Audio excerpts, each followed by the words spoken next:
Sa dugang pa nga mabalita lokal, ginakabalakan man sa Commission on Population and Development o kung CPD Region 6 ang pagsakas ang kaso sa mga babae nga nag-edad pulo tubtob 14 anyos nga nagabusong sa Western Visayas.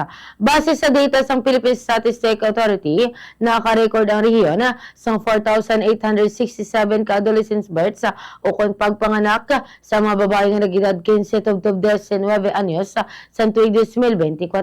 Mas manuboy ini sa 8 ka kaso kung ipaanggil sa 4,875 nga na-record sa tuig 2023. Ang probinsya naman sa Iloilo ang may pinakadapong kaso nga 2,226 ginsundan sang Capiz nga mayara sang 866, Aklan nga mayara sang 722, Antique nga mayara sang 464, Iloilo City nga mayara sang 352, kag Guimaras nga mayara sang 237. Sa interview sang Bombo Radio kay Regional Director Harold Alfred Marshall sang CPD Region 6,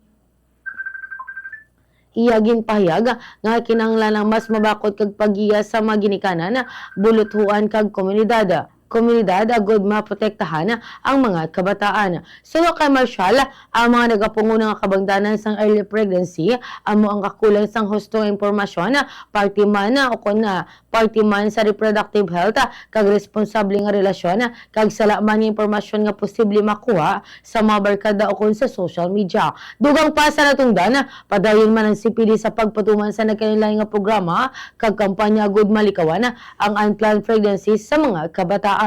Yari kag pamatian trangin kabahin sang payag ni Regional Director Harold Alfred Marshall sa CPD Region 6. Pangidaron kinsi tubtob 19 sige gyapon ang pagdamo no sang adolescent pregnancy ugaling kinsi tubtob 19 gasaka sila pero hinay lang ang pagsaka no pero damo sila, pero hinay. Ang dapat naton bantayan ang mga gapangidaron 10 tubtob 14. Jutay sila, pero dasig ang ila pag saka sa mga insidente.